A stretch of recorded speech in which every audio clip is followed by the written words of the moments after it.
Hi everyone, welcome to Impactful Leadership for Experienced Professionals. So my name is Yuval Kalish. I'm the chair of Leadership Networks and Organizations at the WHU. I am, God forbid, a psychologist by training. I did my PhD at the University of Melbourne, hence the accent. I spent a lot of time at Tel Aviv University, where I also managed and directed one of the Kellogg School of Management subsidiaries. I run the Bloomberg Philanthropies Leadership Module. It's a Harvard School of Management and Bloomberg Philanthropies joint venture. And I'm the chief scientist of Step Ahead, a startup that you'll become familiar with a bit later on today that does organizational network analysis.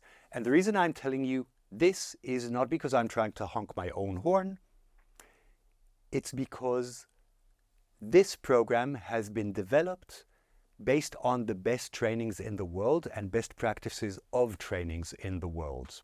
Because the world is changing, and so should your leadership. If you've done leadership training, you know that a lot of it is ineffective. In designing this course, I followed the best practices of leadership trainings in Harvard, in Kellogg, with multinationals and with NGOs. And there are basically four main components of this program. The first one is to provide you with a lot of insights. What you're doing well, what you need to do differently, get your leadership footprint and areas for development. Second component is theory. Now, there's a lot of theories on leadership. We're only going to talk about two. And those two are the really practical ones. So this is practical theory you can use tomorrow as you go back to your company to lead. A lot of skills and a lot of opportunity to practice, and we'll talk about those later. In terms of topics, we're going to talk about three major components. The first component is power and influence, and you're seeing some of the questions up there that you'll get answers to. How and when is it okay to use power? How to influence? How to get your way across even if you have no power? For example, when you're working with a board, or in cases where you are in a minority opinion and you're trying to push your way forward despite no one being there with you. How do you do that? The second module is about transformational leadership. And here we're going to address different kinds of questions, such as how do you actually transform your team, your company, the world? How do you become more charismatic? How do you create a vision? How do you implement it? How do you become more approachable? What are some skill sets you can use? How do you create learning and innovation in your company? The third component of the course is the one that we will delve deeper into a bit later on, the one about network leadership. And because the world is changing super rapidly and power structures are constantly evolving, the question then becomes, how do you lead in such a rapidly changing world? How do you manage diversity? How do you build trust? How do you identify what stakeholders are important? How do you build coalitions? When is it appropriate to build coalitions? And how do you actually increase your career trajectory? And all of this is going to happen with a lot of invitations to learn. Learn from me, learn from each other, learn from the peers, learn from cases, learn from simulations. We'll talk more about those. And lots of opportunities to gain insights and practice. And again, I'll talk about those later on. So I want to provide you with a teaser. And this is a really short teaser about network leadership, the third component of this course. And I'm only going to raise questions. I'm not actually going to provide any answers. When you're in the course, you're eventually going to get answers to those questions. So this is just by way of a teaser. And the question is, how do you lead through networks? And to kick it off, I want to start with a story. On April 18th, 1775, two people leave Boston on horseback. One is called Paul Revere. The other one is called William Dawes. Now, typically someone has heard of Paul Revere. I don't know if you've been to Boston, but if you've been to Boston, in the middle of Boston, there's an old graveyard and people go up to see Paul Revere's grave, and there's national schools on his name, and there's even a silly childhood poem that at least I had to learn by heart. Oh, listen and you shall hear of the midnight run of Paul Revere. The guy made history. What's the story behind this? On April 18, 1775, both these people leave Boston on horseback with the stickiest message you can get in marketing. The message is, the British are coming. Like seriously, it doesn't get stickier than this. It's the stickiest message you can get. Both of them have the same objective: to spread the word as quickly to as many people as they can, to bring them back to Boston, to what would soon become American history. Paul Revere, Blue Route, rides 20% less, enters history as the forerunner of American history. As I said, childhood poem, statue in his name, grave that people go up to.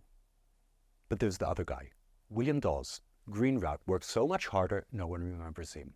Question becomes, how can it be that one person works less, enters history, has a statue, becomes a leader, and the other person works so much more, and no one remembers him?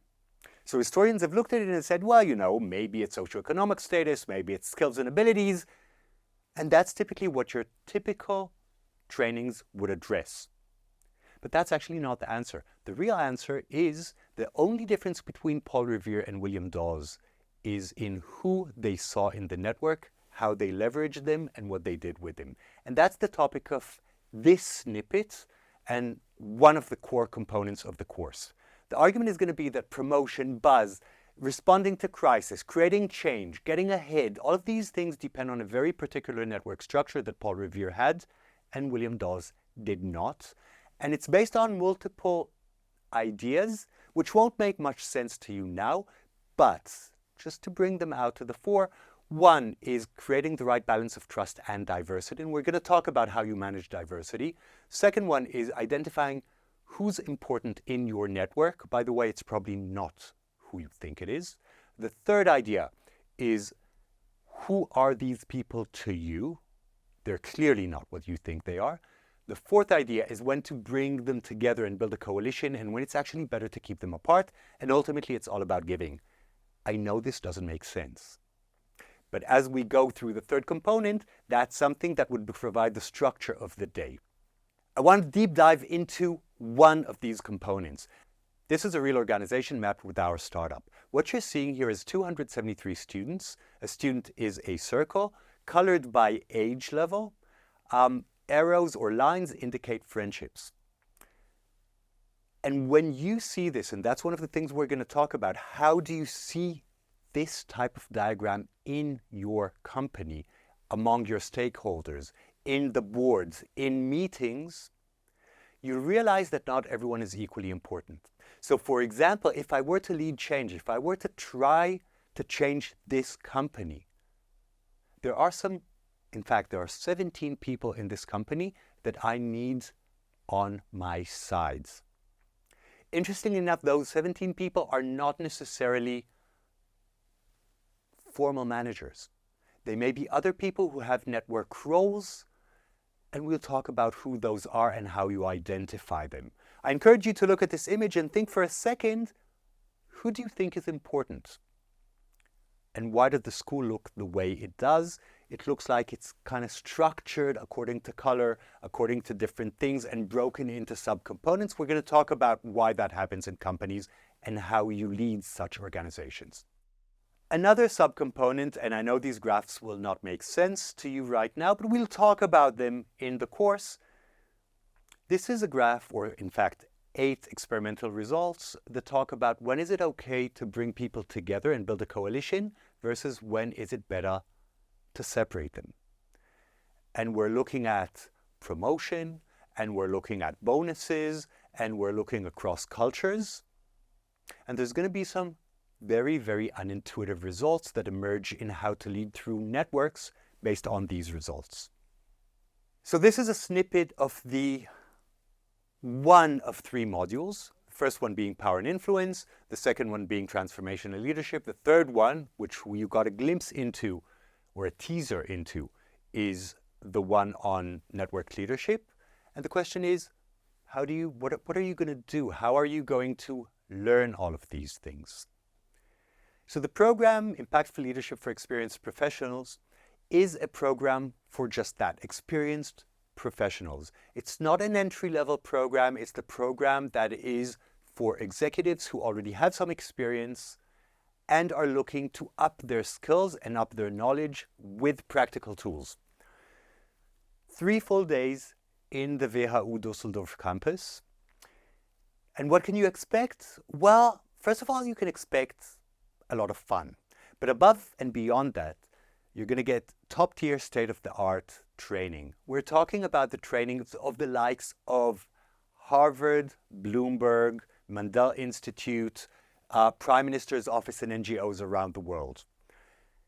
The ways in which we learn are going to be extremely diverse. So there's going to be some lectures, but you're going to play a computerized simulation and a lot of role plays and all kinds of case studies, visual and paper and pencil, and some pre-reading.